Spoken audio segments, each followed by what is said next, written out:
Salute you. All right, you're watching the Get Busy Living podcast with Dr. Scott from Six Sense Acupuncture and the Healthy Habits Club. I'll just put some light on the subject. And we've got a wonderful guest today. So thank you so much, Jeremy Vance, for coming on, and appreciate your time. And I know how busy you are, and looking forward to hearing some gold nuggets of information today. So thank you very much for coming on, mate. Oh, it is absolutely my pleasure. Absolutely. So I'll start off with the first question, Jeremy. So what gets you out of bed every morning? So I actually watched a few of your podcasts to kind of like prep for this, and I was like, all right, he asks this question like every time, and I literally was sitting there last night, and I'm like, I need to come up with like a really good answer for this, because this is the thing that everybody is the one that they listen to. And I kind of feel bad because everyone I listen to, they're like, oh, I have a mission or a why or like a purpose.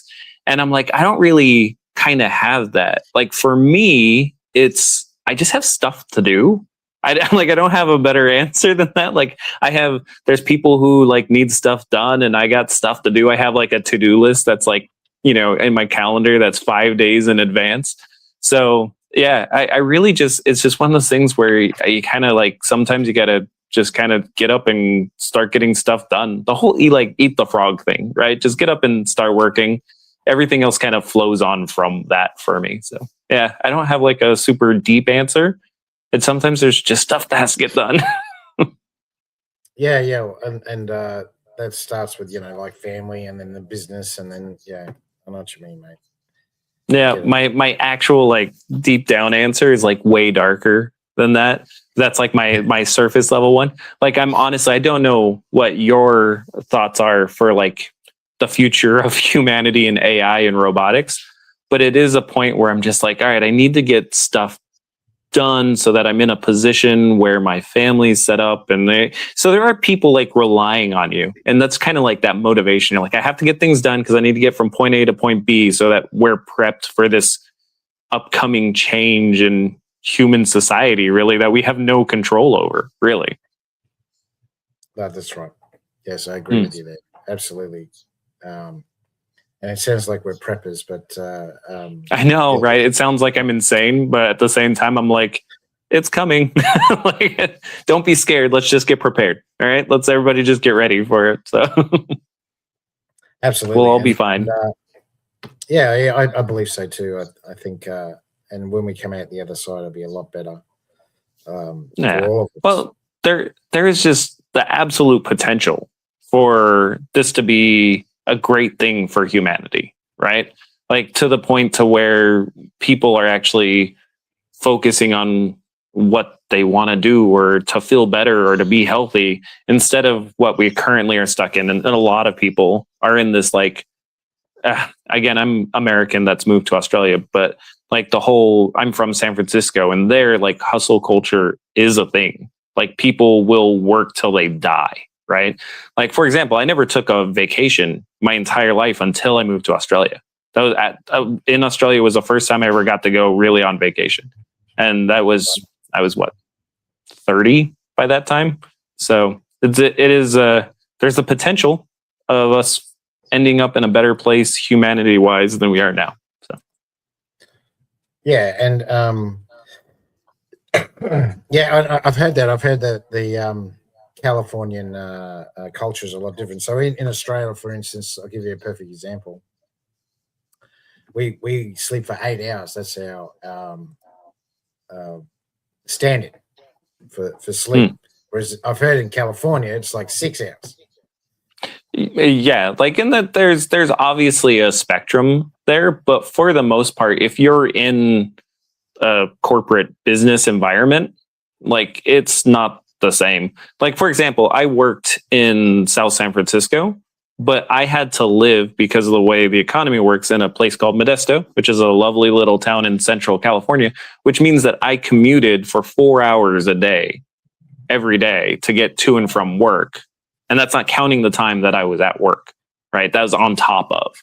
And that's, yeah, it's something where it's here now. And I suggest this to everybody if you have an interest if you have something that you are passionate about or you know well, is focus on finding ways to kind of be independent with that skill set, that you can share it with other people and not have to be already in this little rat race situation. Because as we move, unfortunately, the people stuck in offices, whether they're bookkeepers, accountants, legal, they're the ones that are going to suffer first, right? So try to be independent, try to make human connections, that kind of thing. Those are probably like the big changes that I see coming right now. Yeah. Well, I mean, you get, you know, I don't know about in the States, but here in Australia, as you would know, petrol's gone through the roof. It's Yeah. You know, some places it's 40%, in some places it's 30, in some places it's 25, but it's definitely gone over 25%. Yeah, increase. I had a breakfast. So I do, for anybody who doesn't know, my main focus is security and automation in properties. And we have this breakfast once a month, which was literally just yesterday, with a group of security installers in Greater Brisbane. And one of the big things we actually were talking about is, are we interested in looking at EVs for utes? Are we going to stick with diesel? Because currently we're all very diesel dependent. And it's one of those situations where we never found a solid answer from the discussion. It's so volatile right now that who knows? So yeah, it's you can see what's happening. They're trying to push us towards hybrid / EV. Yeah, and in some cases that's awesome. But in other cases, I can't get a truck, like a work ute, from here up to Noosa and back down again on one charge, right? So there's like variable things that are going on there. And then obviously there are certain brands that we prefer as far as vehicles are concerned. Is that because of the batteries? The batteries and the charge, yeah. And then there's also the question of whether or not, like, if apparently, just randomly, I'm not an expert on this, but apparently you can actually get really cheap power at nighttime, like between like midnight and 4 a.m. to charge your vehicle, and it's really efficient.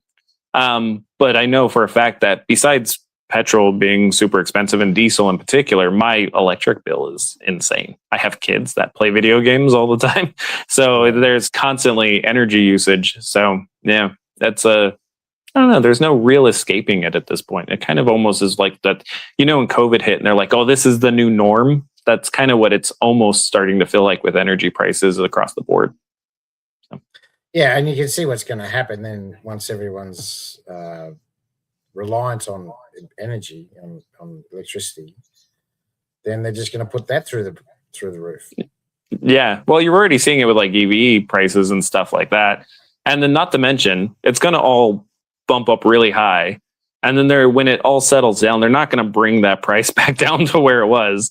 It'll end up somewhere closer to the top than the bottom, which is just historically how it works. But that's okay. Again, this is that thing I was talking about. As a human race, we have to be super resilient, and I think we are as a people, which is cool. It's just something that I want whenever I talk to anybody, because I do a lot of work specifically with like AI integration of things, and we're just like, look, just be prepared. Don't be scared. Just be prepared for what's kind of coming on the horizon. Yeah, well, that's right. And I mean, if you guys are concerned about it, and you have to pay more, and you know, if you have to pay more for an essential service like fuel, diesel especially, because it's gone through the roof. It's like $3 plus. Yeah, we're at $3.20 yesterday. Yeah. I mean, you guys aren't the only ones using diesel. Nope. Nah. And it's a lot of situations like currently, like where their fuel stations are running out. It's not because our supply is short, from my understanding. It's actually because people are like, all right, this is a precious commodity. It's going to be more expensive. And they're just kind of bulk buying. So especially like land and farmers and stuff like that are actually just buying large amounts of it and filling up all of their tanks that they have, because it's going to get more expensive. So economically, it's better for them to buy now, if that makes sense, which then ends up in a situation where you have petrol stations out of petrol. Yeah, that's right. And Yeah. like you said, then the problem with that is people are charging what they want. Then Yeah, and that is, I don't know, capitalism.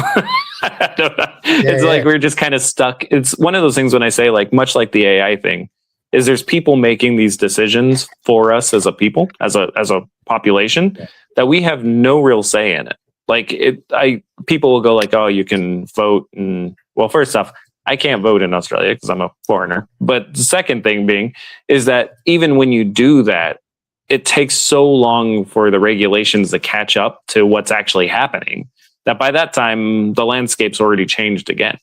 Like we see that a lot with the social media stuff is just catching up now with like people being held responsible and finding out what's really going on and leaks of all the emails that are happening. Social media has been a thing for almost 20 years, right? Like it took 20 years for us to get to the point where we're actually catching up regulation wise. So fuel, AI, all these things are going to be exactly the same. It's just a slow moving machine in government. yeah. And like you said, fuel is just one part of it. Then there's the other essential services, Yeah. and they're talking about with garbage disposal because that's a huge problem. Yeah, That they're going to do it once a fortnight because they can't afford to do it once a week. Yeah, it's because they're driving across the entire country basically back and forth. Yeah. It's it is a thing. It's funny because on the security side, we've actually been dealing with similar issues like this for a couple years now. So people don't really see these things because they happen in the background.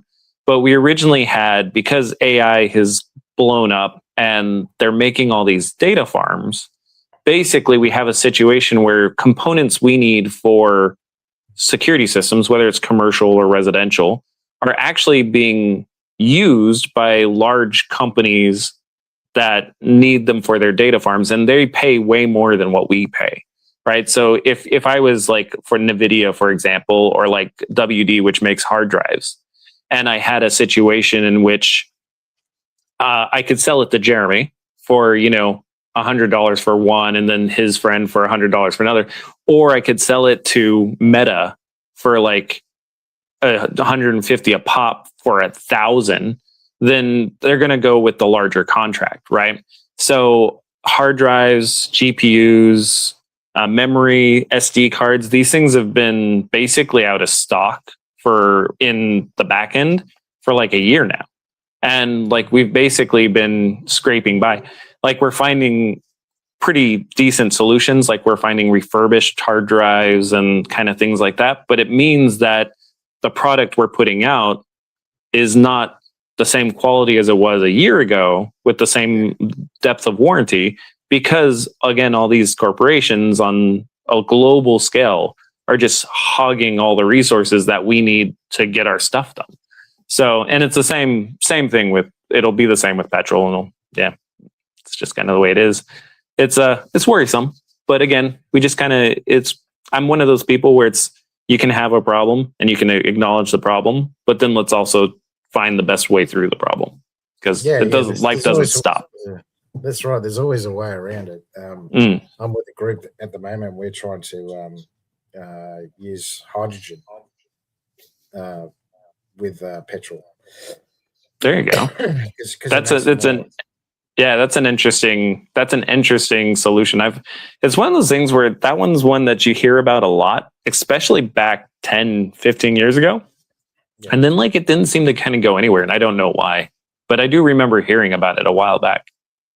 Yeah, because usually the government goes in and takes over and says, no, you can't do that. Yeah, they're like, let's hide this technology for a little while. Well, how many people have died over that? Yeah.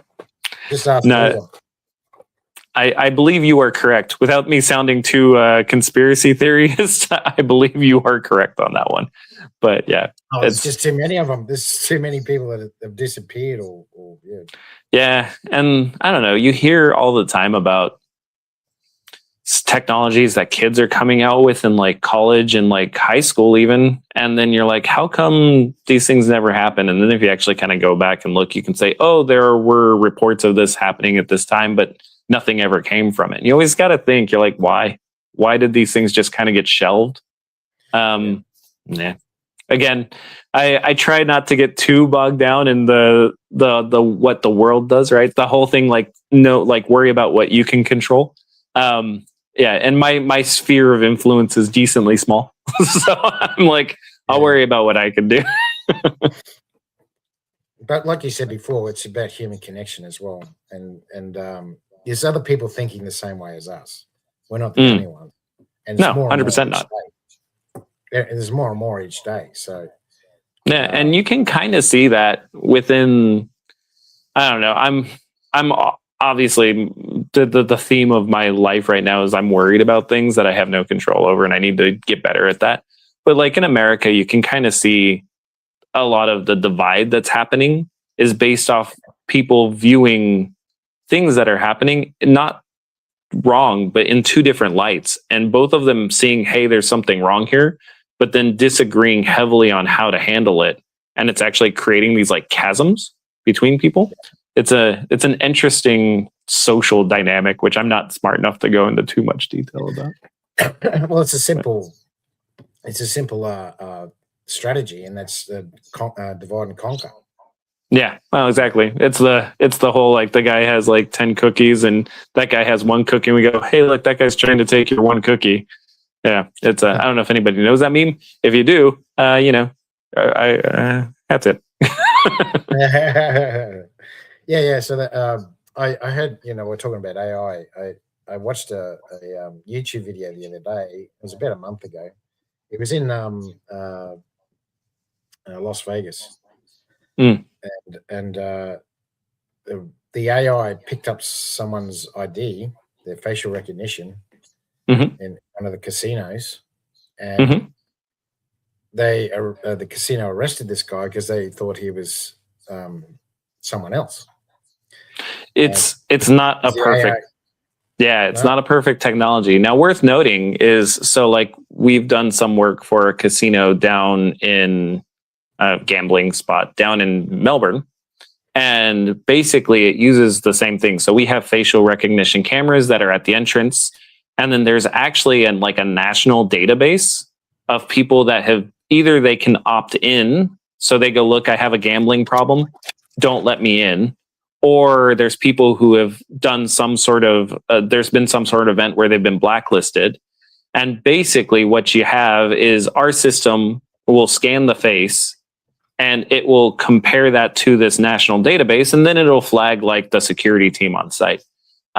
Super cool technology. But again, it's not 100%. Like, my face looks close enough to other people's faces with glare coming in from the entryway, and it could be like a foggy type environment, or there's something going on there. And then all of a sudden you get false negatives or false positives, right? Which is what happened to this guy in Vegas. Yeah. And he spent 11 days in jail. Yeah. It's, I don't know. It's, again, when we put a lot, and not to go super conspiracy theory, but when we put a lot of trust in bureaucracy, you're in for a rough time, because it's just a slow process. Not that I honestly don't believe, oops, hit my mic, but I don't believe people are evil. I think people, like, especially in like government agency, that people just are not as efficient as what we think they are. Like, I have like a friend, and he's like, oh, there's a conspiracy, the government's watching us. And I'm like, bro, have you been to the DMV? They can't even like figure out who I am in their computer, and I've been in their computer for 30 years. Like, it's not this gigantic network of like super intelligent people trying to like get at us. It's literally like a malfunctioning system that we're putting our trust into, which may actually be worse. I don't know.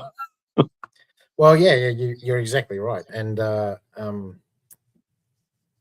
I think that's on purpose. Yeah, I think they've done that on purpose, because it makes it very confusing. No one really understands how it works, and same old story of divide and conquer.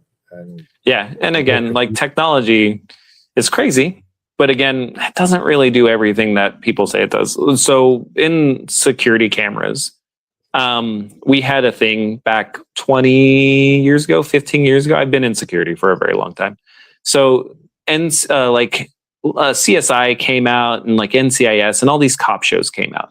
And people would be like, oh, enhance that, enhance this. Oh, let's see the license plate, enhance that. And in the security industry, we had to deal with that on a daily basis because people going like, oh, I got this camera and I have this picture of this car that was parked out front of my yard. I want to see the license plate. Can you enhance this photo? And we're like, no, that's not a real thing. It's like on TV, right? Nowadays, it's the same thing, but with AI. So I'll have cameras up there, and we have cameras with AI in them, and they do very specific tasks. It's not this big, gigantic general knowledge thing where it's controlling the camera. They have specific, they're like little jobs that the camera AI is doing. And so somebody's like, hey, I want to see a forklift driving, and I want to know if the forklift driver is on their phone and if the load is too high to where it's actually blocking their vision. Can AI do that? And I'm like, no, the technology cannot do that. Like maybe someday. Like it's entirely possible someday we'll get to that point. But right now, that's not the case. Right now, we can do things like, is this a human being? Is he wearing a red shirt? Is this a car or a truck? Like that's really kind of where we're at with the AI intelligence and cameras. And there are things we can kind of take from that and make clever tasks and like alerts out of it.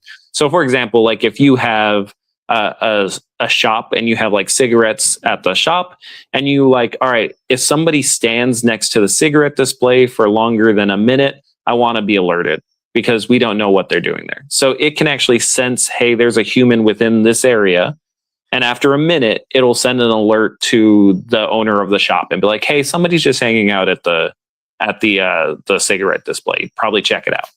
And then the owner can come and check it out. Like that stuff we can do, but going crazy to find like, all right, I want to know if this guy's on his phone or he's picking his nose or whatever, like that stuff we can't do. We're getting closer, but even then we have cameras that specifically do that. Like you think of like the cameras while you're driving that can see when you're on your phone, like playing on your phone, that camera has one job. And that's that AI's one job is to look for cell phones within the range of the driver. I see what you mean. Okay. Yeah. It's very, very limited at this point, which in my personal opinion is how AI is best used, not replacing entire systems with one single AI agent. So, but yeah, that currently the technology is cool and it's useful on a certain scale, but we're basically told it does a million things by YouTubers and the government and everybody else. And really it doesn't do that yet. Yeah. And I remember watching that TV show Person of Interest. Mm-hmm. Yep, that's another one that you're like, oh, this is insane. Yeah, we can't do that. We're like the technology, even on my tier 1 cameras. So we're talking like the Bosches and the Axis cameras and all the higher end ones. They can't do that. Like the identifying somebody and being like, this person's going to do this wrong because of these actions. It's definitely not that smart. Yeah. Yeah. That's what it was implying in the show was that. Exactly. It makes really good TV. And again, when we live in a time where people see things on TV and they go, oh, that's cool. That must be kind of true. And it's not. Like the enhanced thing from CSI, the AI intelligence stuff where it knows everything happening. We're not there yet. Like we can do cool individual tasks, but nothing like that. There's this super old movie, which I don't know if anybody knows, but it's called Blade Runner. And it's like one of my favorite movies of like all time. But you could take a photo and stick it into the AI system. And this movie is from the 80s, right? So it's not like a brand new. I remember it. Yeah. I remember. Yeah. And the photo, so the AI in the movie could scan the photo. And then you're like, I want to look around the corner. And it would go and actually like look around the corner in the video. And we would get questions like that. And you're just like, no, like that's not real world. That's it. There's that disconnect between what's science fiction still and what we've covered. And unfortunately, that gap is getting smaller. So people are just believing that I saw this on TV, so it must be kind of a thing. We're not quite there yet. No, soon. that's right. So I suppose I should go into the second question. Sorry, I just ramble. You sort of touched on it already, but you're in the security industry, and more importantly, the surveillance side of security. Yep. So what tell us what got you into that? What got you into surveillance security? Well, that's my fun moving to Australia story. So back in America, I was a field engineer working on like chemistry lab equipment, doing like audits and things like that. And at a time when what you guys call the GFC, I think, basically we had a recession in California, and I was there with my wife, who's Australian, and we had our kids. And at that point in time, my family kind of dispersed. Like some family went to Portland, some went to Texas. My sister moved to England. I had another one move to Buffalo. Everybody just kind of spread out to find work. I still technically had a job at that time. I was fine, but my family was, especially my wife at that point, we were kind of isolated because she couldn't work because the way the visa process there is, you basically can't work while you're in the middle of the visa process. So we just made the decision and we're like, look, we're just going to sell everything and move to Australia, because she's from Melbourne. So we moved to Mornington Peninsula down there, which is lovely. It's an amazing place. It is, yeah, so sold everything, moved down here to Melbourne. And my wife was like, look, it's kind of a fresh start. You can do anything you want. And in my brain, I was like, I love like private detective, like novels, like old noir, like novels, like Dick Tracy and things like that. I'm like, I'd like to be a private investigator. Right. And then I did some research, and turns out really hard to get into, especially if you're a foreigner. So in the process, I found a security company that was hiring control room operators. So my first job in Australia was actually working in a monitoring center, which I did for years, and worked kind of from that company up through into their service department, into their operations department, and then kind of just kept growing with different security companies at that point. But yeah, it just was more of a desire to get into like a childhood dream, and it worked in a different way that has been, a career at this point. So yeah, most private investigators are ex-police here in Australia. Yeah, and there is certain like licenses you have to be able to get, and at the time, it was impossible for me to get them, and it was just so it was a cool idea. Turns out it doesn't make a lot of money either, but unless you're like in the top tier. I've got a friend who does it, and he mainly does insurance. It's a lot of insurance claims. Yes, it's such an interesting job. It's one of those jobs where you're like, I bet you there's a ton of paperwork, but at the same time, you're doing something different kind of every day. I like the idea, and I do it with my job now too, because I'm more in it's like consulting and installation and setup and stuff, to where every site I see is a different problem to solve. It's not like I'm going to a box and running Excel and like just figuring out databases all day long, right? It has something where I'm actually traveling and seeing different people, finding different problems to solve. And then so specifically what we do are custom security solutions. So it's not something like, you can always go to like your ADTs and Chubbs and they'll chuck in a system, and it's a really good price, good quality, but it's kind of like a one size fits all situation. What we do is we actually sit down and spend some time in the business, figure out what actually they need, and then we are able to give them a solution that actually fits what they need. It's actually part of the more fun parts of the job, is trying to kind of like solve problems for people, because in the end, I'm just really a problem solver. So yeah, and so you say, I understand, Jeremy, because I did security for 20 years. I actually did some CRM, control room monitoring, for a little while, and I know what you're saying. It helps a lot, especially if you've been broken into, or your premises have been broken into, and you want to identify who the assailant is. It's very powerful. It's it's one of the sadder things actually about the industry, and you would know this from your time as well, is like the bulk of our client base is either people who have to do it for compliance, but they don't really care, or it's people who have already had an event that something bad has happened to them, and now they're like getting stuff to try to make sure it doesn't happen again. We very rarely get brought in before that. It's like one of those things people think of as like a luxury until something bad happens, because everybody has that, oh, nothing bad will happen to me mentality. But it does happen. Like I see it every day, unfortunately. Yeah. And like you said, it's that people are reactive when it comes to security. Yeah. The thing that we're trying to push into more now, because how long ago were you doing the monitoring stuff, roughly? Not to age you. About 10 years. So about 10 years ago, we were just starting, right? Because were you still doing a lot of like dial-up alarm systems then? It may have been slightly after the big dial-up change, where it was like sending through phone calls to the control room.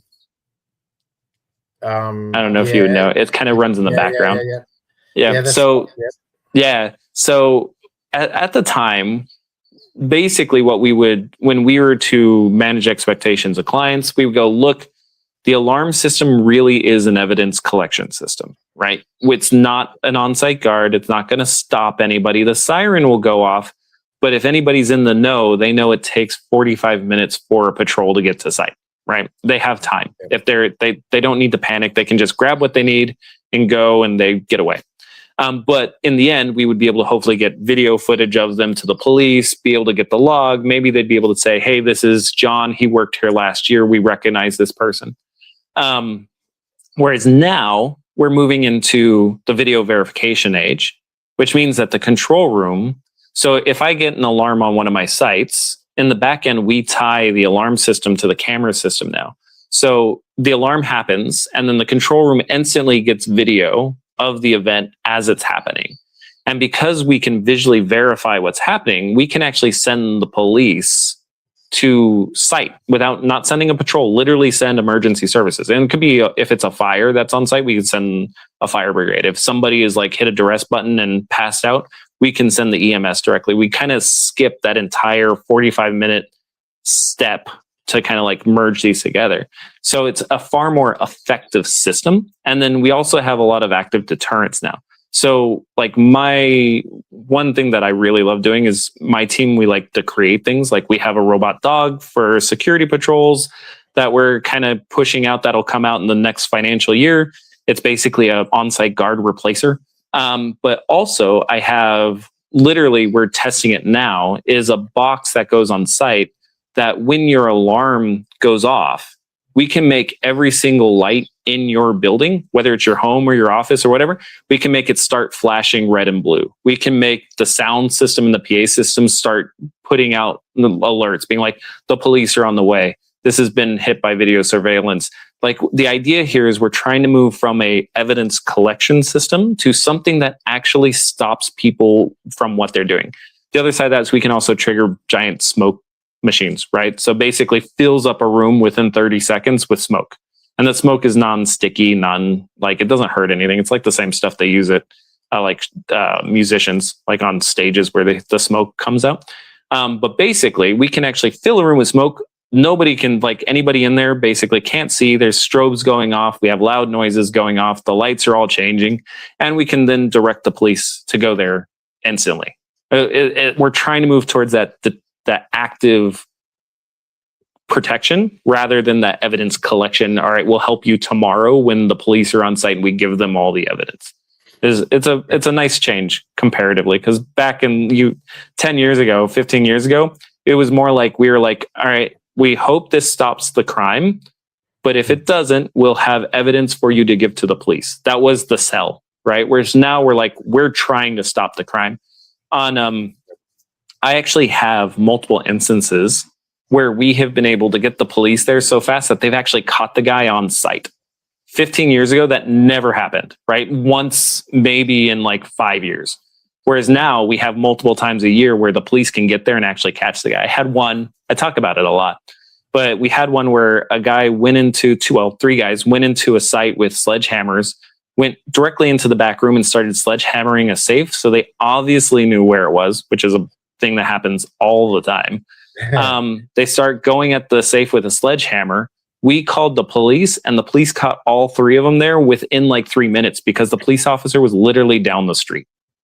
And it was just, it's that 10 years ago, we couldn't do that.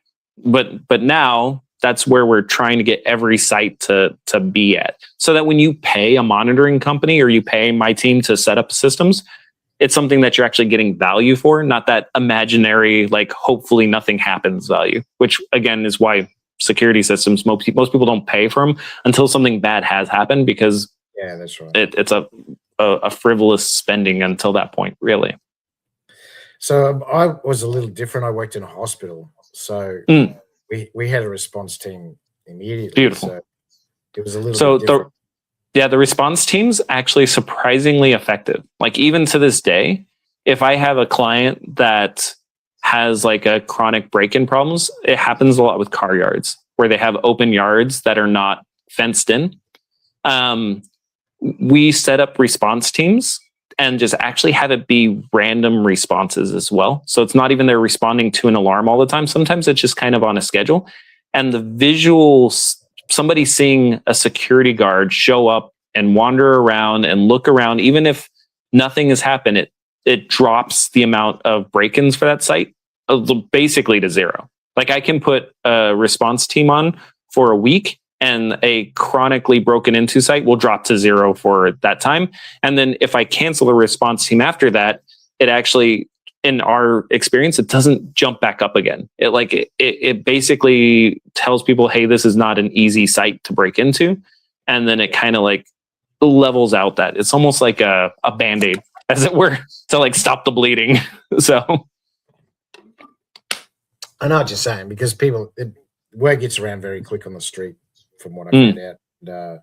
And, like you said, that if it's not an easy target, then they just won't go there. They'll just go next door. That's normally what they do. Exactly. It's very similar to, because I love the idea that I have technology that I can literally turn like a site into Fort Knox.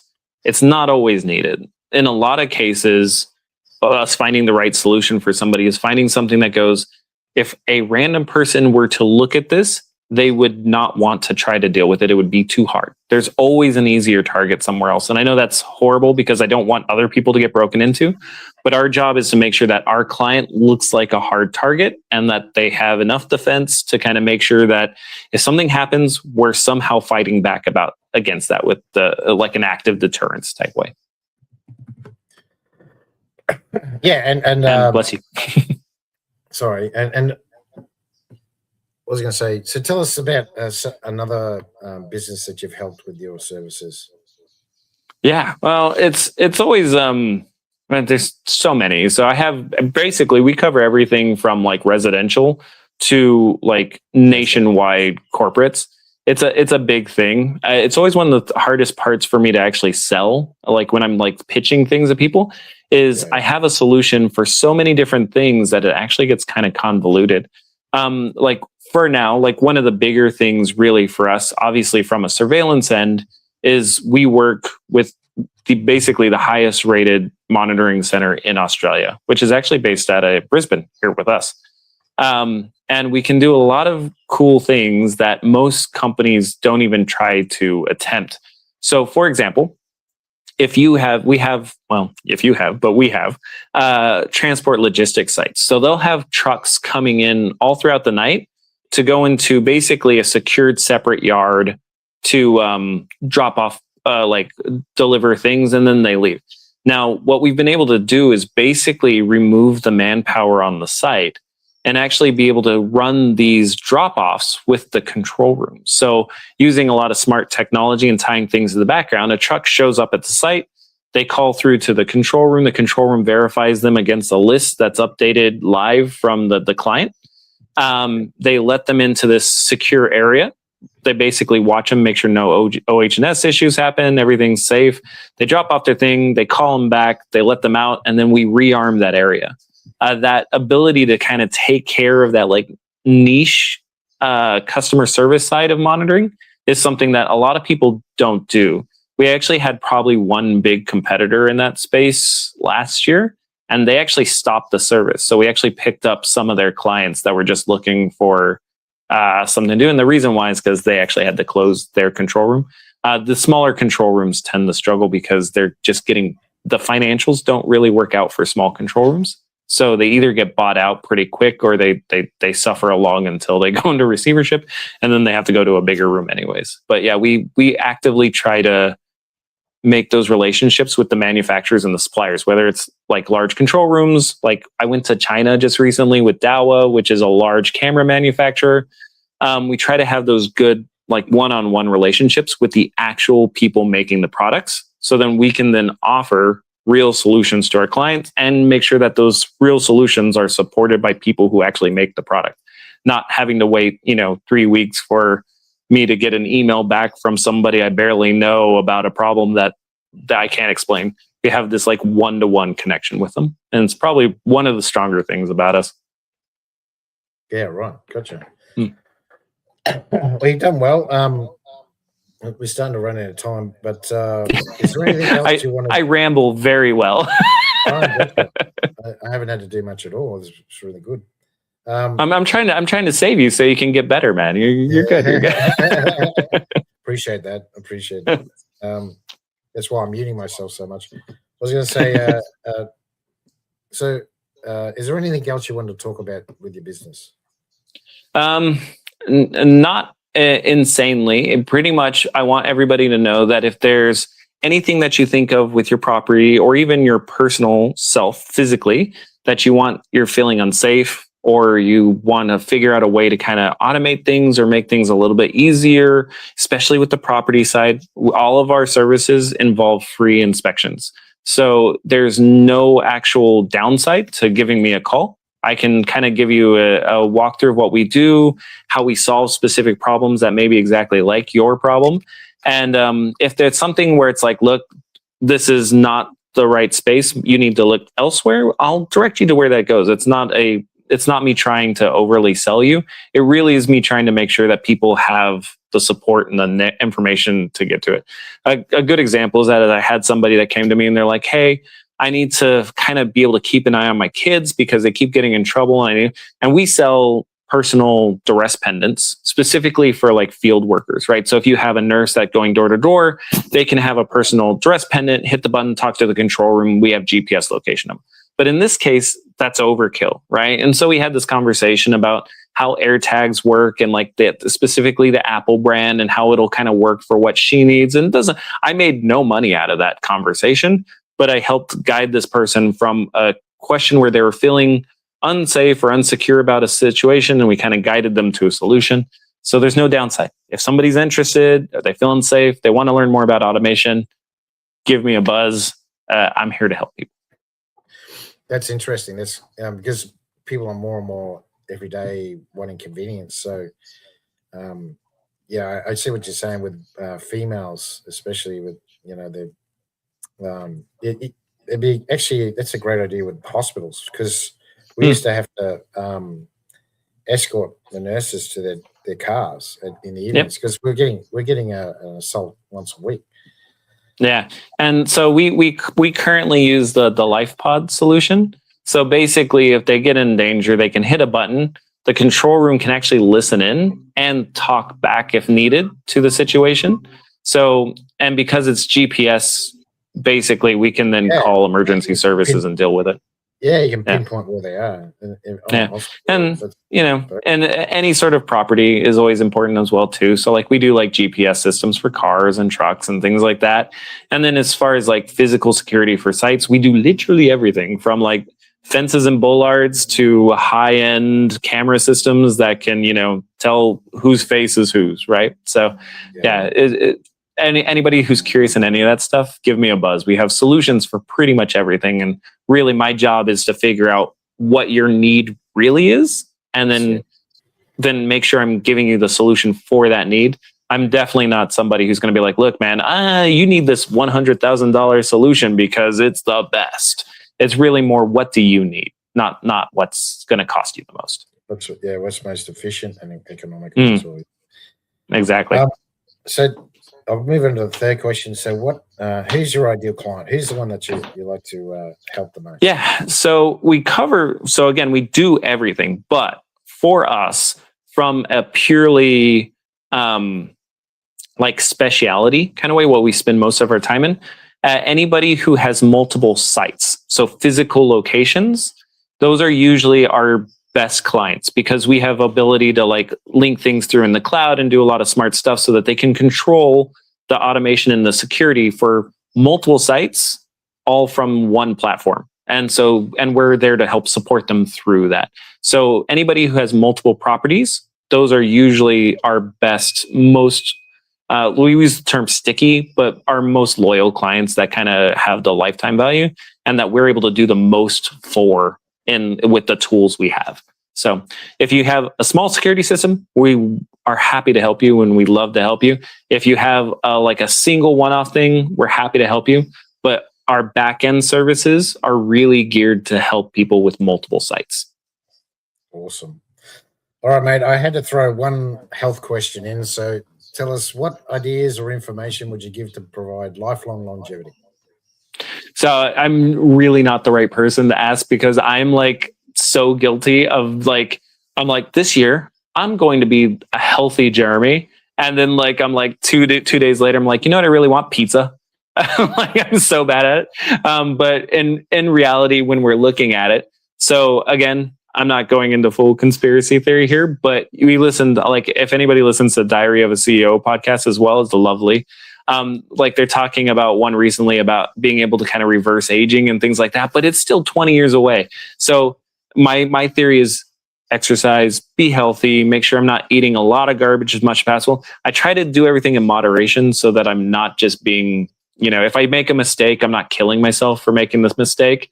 But yeah, just trying to be healthy to make it to the point where my body can get merged into a robot or they find a way to reverse aging. If it doesn't happen, it doesn't happen. But at least it gives me kind of motivation to want to like try to be healthy and extend my life and stuff like that. I'm talking to you now with like a muscle tear. So I'm like, I can barely like stand up. However, it's getting better. So just, do the right things. Don't be crazy. If you are going to be crazy, do it once or twice in moderation, right? Moderation. Very good. That's great advice. So, mate, thank you very much for coming on the podcast. And because you didn't bag me too much, I'm going to give you access to my health club. So there it is there, www.sixcentsacupuncture.com.au/health club. And you get amazing. Free for 11 days. Do you get bagged a lot on your own podcast? No. You just start muting people. You're like, you're muted. Like it's like a Fox News show. You can't talk. There's no heckling. No, there's no heckling. But yeah. So I teach you about EFT, emotional freedom technique, meditation, nutrition, how to lose weight, exercise, how to plan it, roadblocks in your mind, how to kick it to the curb. I teach you about disc profiling, who you are, what's your ideal business or ideal partner. I teach you. Yeah, I actually read. So I read this on because when I was researching you, like a good guest should do, right?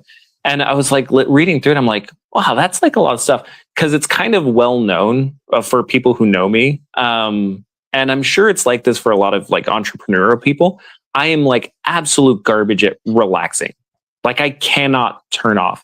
Like last night, I was up at midnight. So I went to bed. I go to bed at like 8:39. But I was up at midnight till about like 2:00 in the morning because I had this idea for a device, right? And I'm like, oh, how can I make this work? So I'm sitting there like researching in bed on my phone at 12:00 at night. Like I have really bad like ability to just calm and relax and shut off. It's one of those things where I'm just like, Dr. Scott's probably the guy to talk to about this. He probably knows what's up. Yeah, and so I also teach you about acupuncture and Chinese herbal medicine, and in the Chinese herbal medicine, I talk about what you just talk about now. Yeah, so we will definitely need to have a chat about that because I struggle with that. Well, I'm giving you access to it, so I want your feedback as well. I want you to. All right, beautiful. I can definitely do that. I'm like such a positive person, though. It's all going to be like, this is amazing. Thank you. Biased, I can't say it. Biased opinions, huh? Yeah. So I'm just I'm one of those guys that's just happy to be here. I'm like, yeah, it's cool. So if you want to get in contact with Jeremy, there's his link there. It's like a link tree from what Jeremy told me, and as soon as you put it into your phone, it's there forever. So thank you very much, Jeremy, for coming on the Get Busy Living podcast, and I've learned a lot today. Got some gold nuggets from you, so thank you so much for coming on the podcast, mate. Oh, my pleasure. Absolutely my pleasure. You did a very, very good job doing the hosting thing, which is not easy. Good work.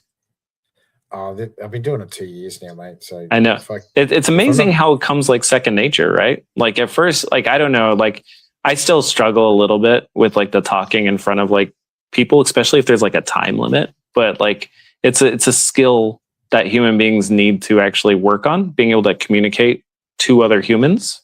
I think we kind of lost it for a little bit with the digital age, and now with everything that's happening, it's very important that we learn it again. So it's good. Appreciate it, mate. Thank you very much, Jeremy. And you've been watching the Get Busy Living podcast. You guys have a great day, and I'll see you in my next